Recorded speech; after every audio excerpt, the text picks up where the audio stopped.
What's up, agents, and welcome back to day number 10 of the DJ Tickle summer recap. This is a special one. As you can see on the screen right now, we're at 186% critical hit damage. Pretty wild, with no stacks, nothing procced, nothing wild going on. Just a straightforward old build that does a really good job. Don't forget to like, share, comment and subscribe. Let's get straight into it. So I'm going to give you a gameplay demo and keep you guessing just for a little bit. You can use any gun you want with this. The last time I used it, I had the blue screen. I like having more rounds in my guns when it comes to this build. I'd definitely be interested to see what you think it is in the comments down below. That should give you some tips already.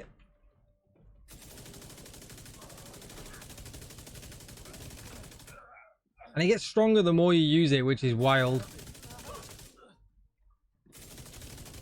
Emmeline's the head of the outcasts. If she's an asymptomatic carrier, they've got an endless supply of the virus to play with. I'm hoping this last section gives a good enough demo of it all. If you're wondering why I'm halfway through the level, you've obviously not been watching the rest of the series for the summer recap, so please go back and check it out. Why I'm away on my holidays. This is all my builds that I keep in my loadouts for all special occasions. Special occasions, that's a bit weird.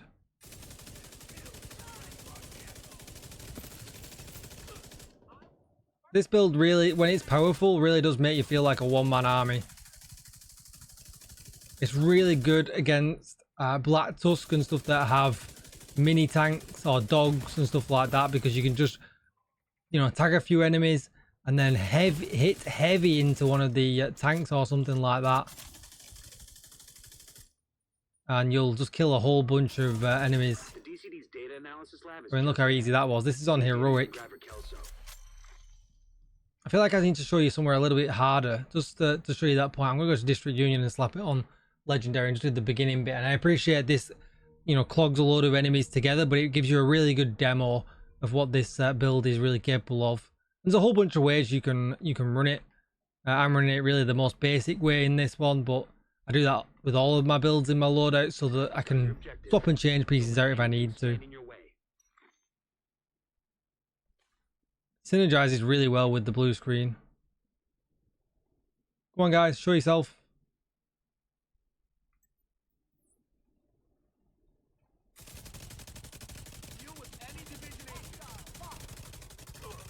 As you can see, the stuff is just dying because I'm plowing into that mini tank. Then we're going to plow into this other mini tank. The CC everywhere.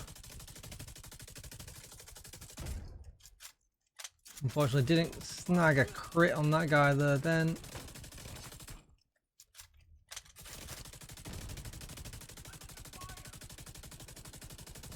Great if they go into cover like that. I mean, you just move on to somebody else if they're not hiding in cover. Blue screen is so accurate though. Look at that, you can just tag him in cover from that distance. Come on, Chopper. What's that? I mean, what is with the wild ride?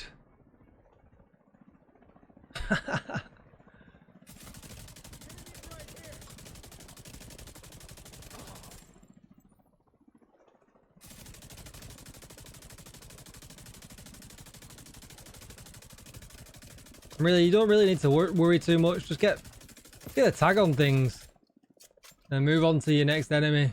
You go into cover, who cares?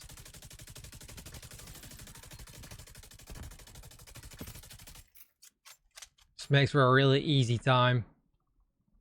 Run out and get some ammo here. Seems to be plenty of it available. Oh, something's not happy with me there then. Is there a tanker still alive I didn't kill? Really good here is the chungers.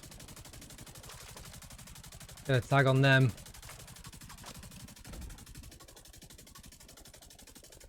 Only got a tag on one. There we go. That fella. I mean, I don't even think a CC build does as good a job as the blue screen sometimes. You saw every enemies I've not even shot at were getting tagged. We're getting CC'd.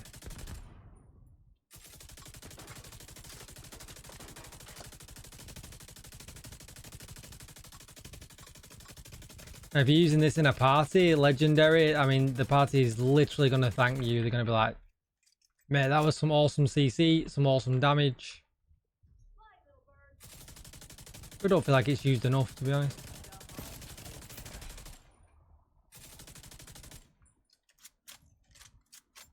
There's a mini tank there, I know, just waiting for me to step out and get plowed down. Get it. Sneaky. So yeah, really, really good build. A lot of fun to use. Here it is. Yes, you guessed right. It is Negotiator's Dilemma. This really is the really basic version of Negotiator's Dilemma. All red. Only 10% armor on kill from Gunner. Good amount of CC from the blue screen. But like I said, you can use any gun you want with this. And it will work an absolute treat. It's really, really good. Couple of changes that you could make though. You could drop the Grupo holster and put a Negotiator's piece in here. And then you could run the Coyote's mask. More so if you are running in a group scenario, you're obviously going to provide a little bit more benefit rather than just being selfish for your all-out damage needs. Aside from that, yeah, that is the actual build. So let's flick through everything so you got all the stats. Alright, so first of all, the blue screen, I run it with crit chance. That is my best in slot variant. Crit chance is always on. I guess damage to armor there's an argument for it there, but for me, crit chance is always on. I find it's the best along with rate of fire. Obviously, mine is amped up to 30% weapon damage. That really doesn't matter though. This is capable, even if you've got it at 10, even if you've got it at 5, you'll be absolutely fine. And as you can see here, I don't necessarily throw my decoy to activate the blue screen. You know, when I've built up any of the stacks, I kind of just let it happen because when you get the kill, it also triggers it as well. So it's up to you how you play that, but I really don't bother myself too much with it. I just kind of let it happen. And yeah, it just works really good. I do choose to run the decoy though. It's kind of nice when you're running an LMG. You've not really got any other protection. And it does run hand in hand with running the blue screen as well. But you could run the Pestilence. You could run, you know, an MG5. You could just run your Lexington, F2000, whatever you like. It will work fine. Then really simple gear here. We've just got the Cheska chest with crit chance, double crit damage and weapon damage and obliterate. We've then got a Grupo holster with crit damage, crit chance, crit damage, weapon damage.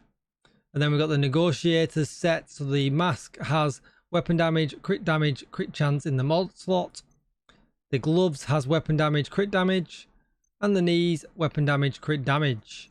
Then we've got the Negotiator's backpack. Now, let's go through Negotiators. So you get 15% crit chance, 20% critical hit damage. And then we've got the hostile negotiations, which we'll go through in a minute. Rolled double crit damage here with the critical measure at the back. And if you notice, critical measures takes the damage to marked enemies up to 112%. So if we go up here, critical hits mark enemies for 20 seconds, up to 3 marks. So we can damage 3 people at once. When you critically hit a marked enemy, all of the marked enemies take 60. Well, it's not. They're taking 112% of the damage dealt. Whenever a marked enemy dies, gain 2% critical hit damage, and that'll stack up to 20 times or until combat ends, which is crazy. Like, just absolutely crazy amount of extra critical hit damage. And the enemies that you've tagged, not the one you're shooting, are taking more damage than the one than you are shooting. 112% of that damage. It's just, yeah, it's really, really good. Now the stats are a little bit different than what I showed you at the beginning. I'm at 60% crit chance and 174% critical hit damage. This is up to you. So you can run it as 60. I'm actually 0.5 over, but it's obviously important to get the critical hit mark for Negotiators to work. So I would probably recommend running at 60% critical hit chance. The reason I was below is because I sometimes swap out to the Coyote's mask, which will, if you're playing at medium range, give you 10% crit chance and 10% crit damage. So it's totally up to you. Or you could just drop one of the critical hit chance mods, for instance this one here.